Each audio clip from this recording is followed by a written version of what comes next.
Good evening all friends, welcome back to my channel cook with Debu. আজ আমি তোমাদের সাথে শেয়ার করব পনির পরোটা। সো এখানে আমি পনির নিয়ে নিয়েছি 250 গ্রাম। এটাকে আমি ভালো করে গ্রেট করে নেব, গ্রেটারে করে। তো এর সাথে আমি কিছুটা কাঁচা লঙ্কা কেটে দিয়ে দিয়েছি। দেন আমি এখানে ময়দার যে ডোটা বানাবো ওটা রেডি করে নেব। ময়দাতে পরিমাণ মতো নুন, পরিমাণ মতো চিনি এবং পরিমাণ মতো সাদা তেল দিয়ে দেব। দিয়ে ভালো করে এটা মাখিয়ে নিয়ে জল দিয়ে আমি ডোটা বানিয়ে নেব। ডোটা বানিয়ে রেখে আমি আধ ঘন্টার মতো একটা কিছু দিয়ে এটা ঢেকে রেখে দেবো। এখানে আমি ডোটা বানিয়ে নিয়েছি, প্রায় ডোটা আমার রেডি। তো তার উপরে আমি আরেকটু তেল দিয়ে 1 স্পুন ভালো করে এটা আমি মাখিয়ে ডোটা ঢাকা দিয়ে দেবো। এবার পনিরটা আমি বানিয়ে নেবো। কড়াইতে সাদা তেল দিয়ে দিলাম, এখানে কিছুটা কালো জিরে দিয়ে দেব। তেলটা গরম হয়ে গেলে একটু বেশি করে কালো জিরে দিতে হবে, তাহলে টেস্টটা ভালো আসবে।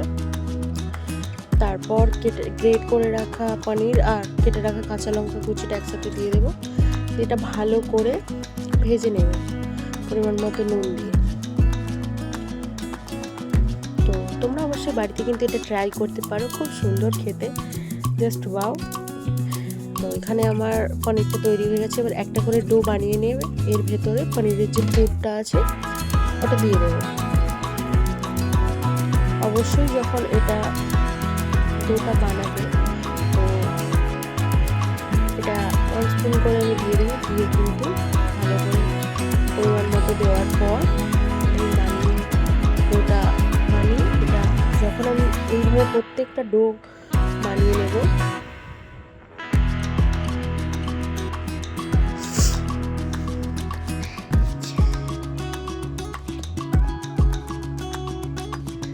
এখানে এবার আমি ময়দা দিয়ে, অবশ্যই এটা তেল দিয়ে কিন্তু বেলা যাবে না, ময়দা দিয়ে বেলতে হবে, তার সেটা কিন্তু না হলে ফেটে যাবে।